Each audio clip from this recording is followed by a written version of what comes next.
A'udzubillahi minasyaitonirrajim. Bismillahirrahmanirrahim. Assalamualaikum warahmatullahi wabarakatuh. Salam Om Swastiastu, Namo Buddhaya, dan salam kebajikan. Allahumma sholli ala Sayyidina Muhammad wa ala Sayyidina Muhammad. Saudara-saudaraku dimanapun Anda berada, alhamdulillah pada kesempatan ini kita masih dipertemukan kembali, walaupun dalam kondisi dan situasi hanya lewat YouTube atau lewat media sosial seperti ini. Semoga apa yang saya sampaikan nanti menjadikan ilmu yang bermanfaat. Pada hari ini kami akan memberikan tema, yaitu kerjakanlah perintah Allah sesuai dengan kemampuanmu. Bahwasanya di sini Rasulullah pernah bersabda, dan ini diceritakan dari Abi Hurairah radhiyallahu anhu. Beliau menyampaikan sabdanya Nabi Muhammad Rasulullah Shallallahu Alaihi Wasallam. Apa yang aku larang, hendaklah kalian menghindarinya. Dan apa yang aku perintahkan, maka hendaklah kalian melaksanakan semampu.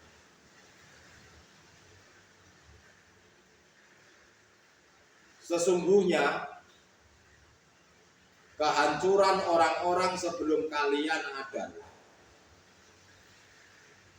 karena banyaknya pertanyaan-pertanyaan yang tidak bermanfaat serta bertentangan terhadap nabi-nabi mereka. Apa yang beliau larang, ya tinggalkan. Apa yang beliau perintah, ya laksanakanlah. Tetapi hal ini, melaksanakan perintah itu sesuai dengan kemampuan kita masing-masing. Dan jangan banyak bertanya sesuatu yang tidak berguna. Itu yang terpenting bagi kita. Karena apa? Karena pelajaran kerohanian ini tidak sama dengan pelajaran syariat, tidak sama dengan pelajaran jasmania. Karena kerohanian ini letaknya di hati. Suatu contoh, dalam pelajaran kerohanian seperti ini, kita menyampaikan tentang pelajaran sholat yang benar, misal seperti itu. Lalu kita bertanya tentang masalah pelajaran puasa.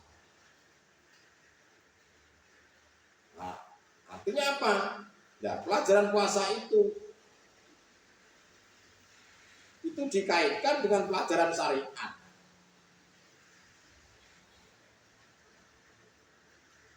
Yang di syariat, yang penting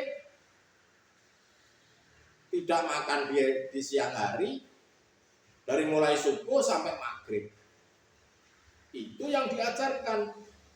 Ya tidak nyambung. Karena jasmani ini dan rohani itu berbeda. Jasad ini kembali ke tanah, rohani ini kembali kepada Allah. Makanya bisa dikatakan, jangan mereka yang mengakibatkan kehancuran itu, mereka itu banyak bertanya yang tidak penting. Itu maksudnya.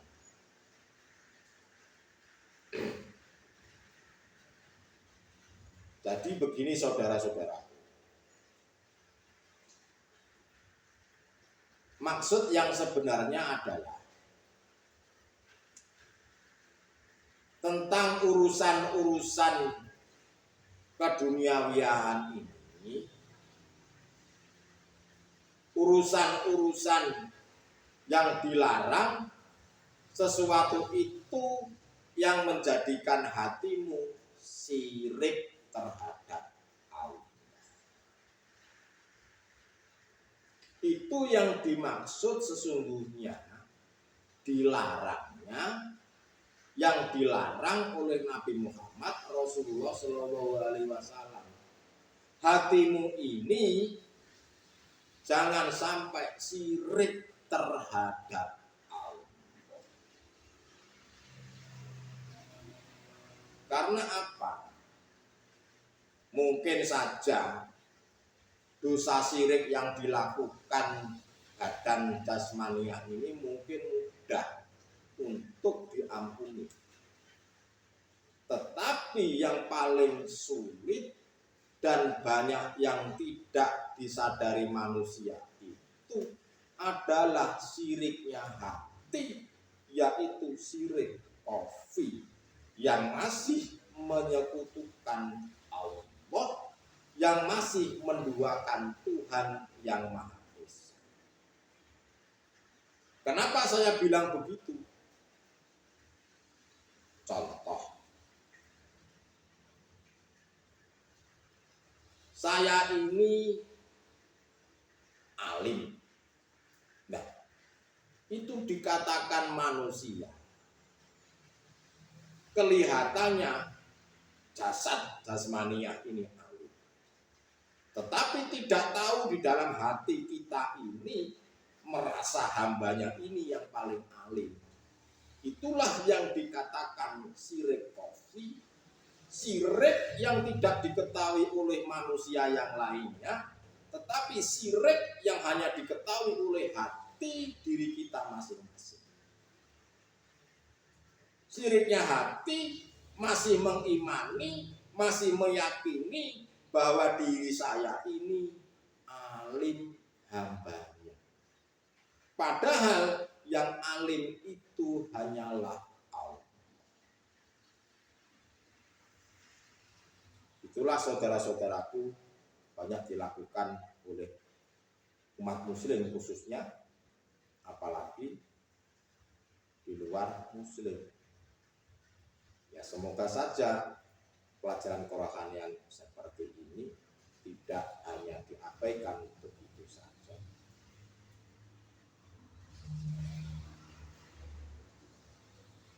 Saudara-saudariku rahimakumullah dimanapun Anda berada, bahwasanya perbuatan-perbuatan hati, di mana hati itu duduknya masih di takholi, inilah yang dimaksud apa-apa yang dilarang engkau harus tinggalkan. Contoh perbuatan yang duduk di takholi itu, ya kita melakukan apapun, tetapi rohanimu ini bersandar, beriman bahwasanya semuanya itu ditimbulkannya dari makhluknya, bukan dari Allahnya. Janganlah rohanimu itu mengimani bahwa yang bisa berperan itu selain Allah. Itulah yang dinamakan hamba itu atau manusia itu masih duduknya di takholi. Iman yang belum sempurna.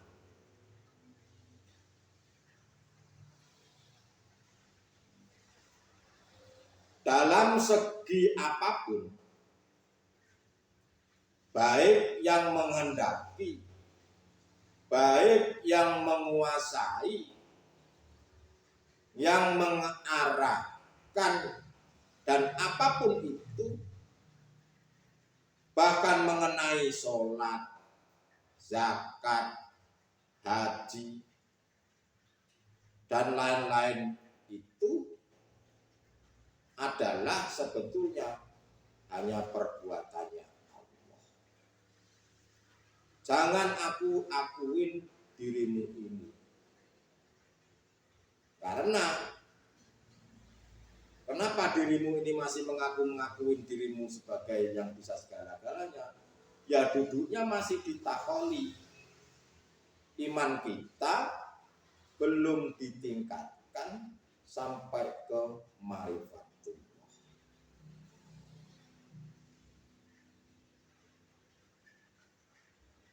Contoh seorang manusia yang masih duduk di tahun, bahwa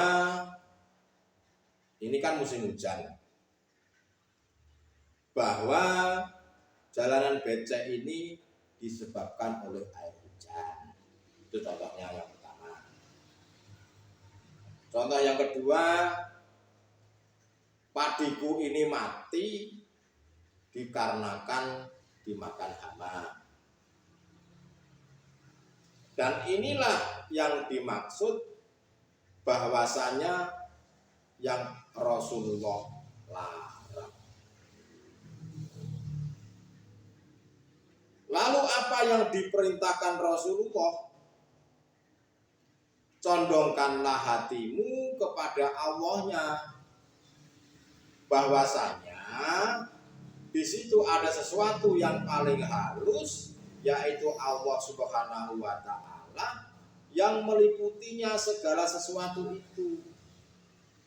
Jangan pandang makhluknya air hujan itu yang membuat bikin becek. Jangan pandang hamanya itu yang membuat matinya padimu itu. Tapi di dalam di situ ada Allahnya yang berperan. Itu saudara-saudaraku.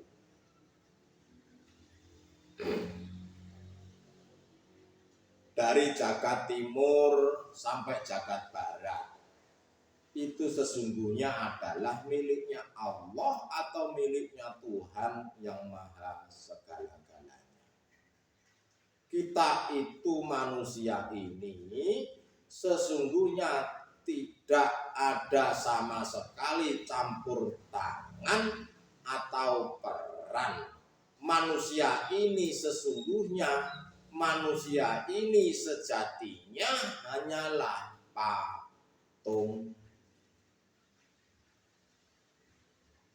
Yang namanya patung mau bisa ngapain? Ya tidak bisa apa-apa, namanya patung. Mau diapa-apakan, mau dihukum, mau dikasih enak, mau tidak dikasih enak, ya itu terserah Allah. Dan itu urusannya Allah. Lawang kita ini laksana patung.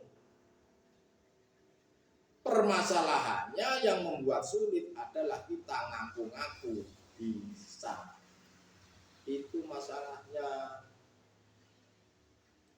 Lah ngapain manusia ini kok merasa-merasa? Ngapain? Jika iman kita bahwa kita itu ikut turut campur hamba ini, itulah yang dimaksud dilarang oleh Nabi Muhammad Rasulullah Shallallahu Alaihi Wasallam.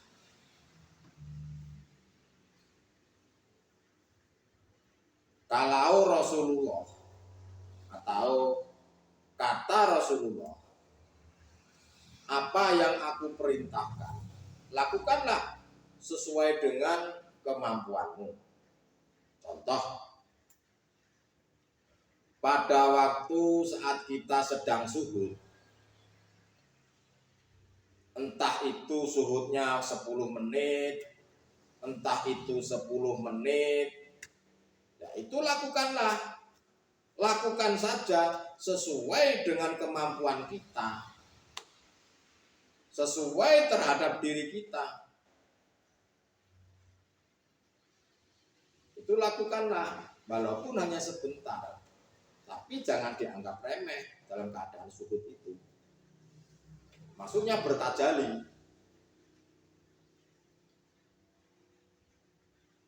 Ya, tergantung Allah kita mau taruh di makom yang mana. Mungkin Allah masih menaruh di makom fana, ya kita nikmatin saja.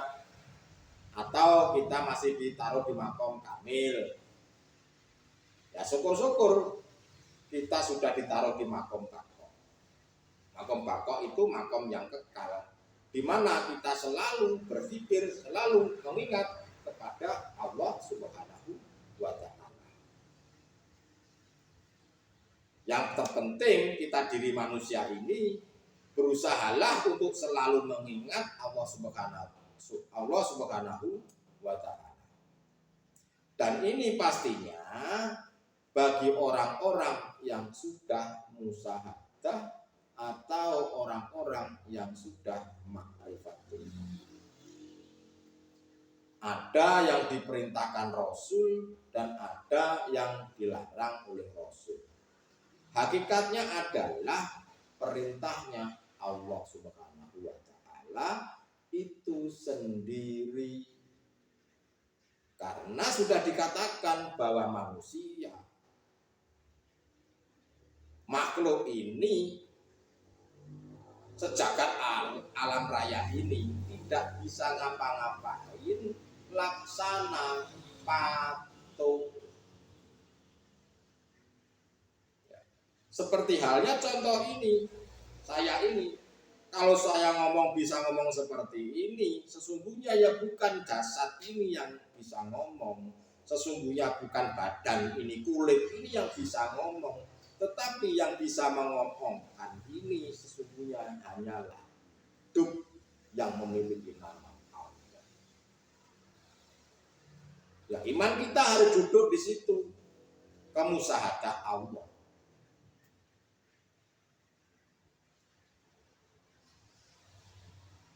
Caranya bagaimana saya bisa paham? Kalau saya tidak mau difahamkan. Bagaimana saya bisa mengerti?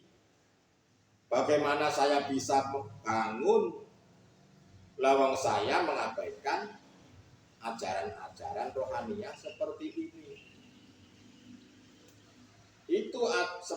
Itu sesungguhnya adalah kesalahan fatal yang tidak pernah disadari oleh manusia ini. Suruh bangunlah basirohmu, suruh bangunlah mata hatimu untuk memahami ajaran-ajaran dinul haq seperti ini. Dan apabila sudah tahu, sudah paham, lakukanlah secara istiqomah. Lalu dirimu sadar bahwasanya semuanya ini hanya Allah lah yang berperan. Tingkatkan imanmu, bangunkan, jangan boleh tidur mata hatimu, basirohmu ini. Jangan sampai diri kita ini mengikuti langkah-langkahnya setan, mengikuti langkah-langkahnya nafsu ini, hanya melihat duniawiah ini saja. Bangunkanlah rohanimu ini, hatimu ini. Kalau di dalam saudara-saudaraku, keluarga besar persaudaraan Setia Hati Teratai khususnya, jangan engkau bangunkan jasadmu ini, pencaknya saja, tapi bangunkan rohanimu ini. Karena kalau kita memikirkan jasad pencapnya ini saja tidak bisa menyelamatkan dunia dan akhiratmu. Yang bisa menyelamatkan dunia dan akhiratmu hanya rohaniamu ini yang sudah bertemu Allah, sudah bersih, sudah bisa dikatakan manusia berbudi luhur. Itulah yang dimaksud ajaran ke-SH-an. Semoga saudara-saudaraku pada mengerti dan pada memahaminya. Ingat saudara-saudaraku, karena kematian itu datang kapan saja, di mana saja, dalam usia apa saja. Karena kematian tidak mengenal waktu, tidak mengenal usia, tidak mengenal kondisi. Karena kematian datang tiba-tiba datang itu saat ajal menjemputnya.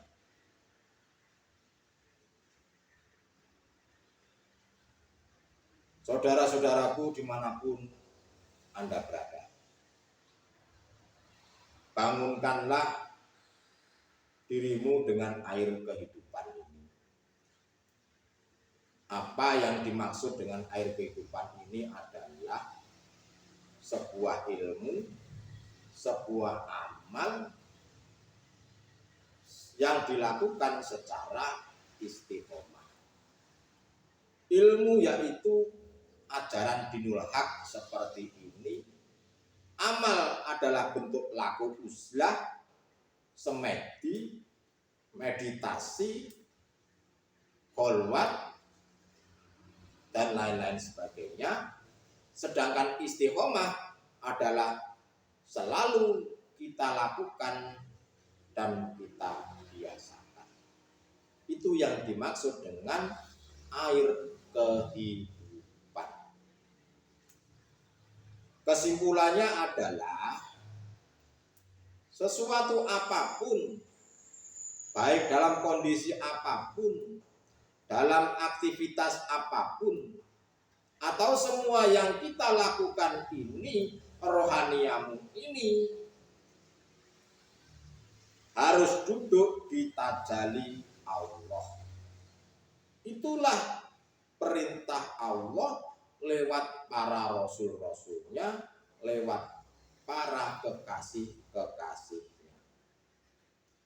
Kerjakanlah perintah Allah sesuai dengan kemampuanmu.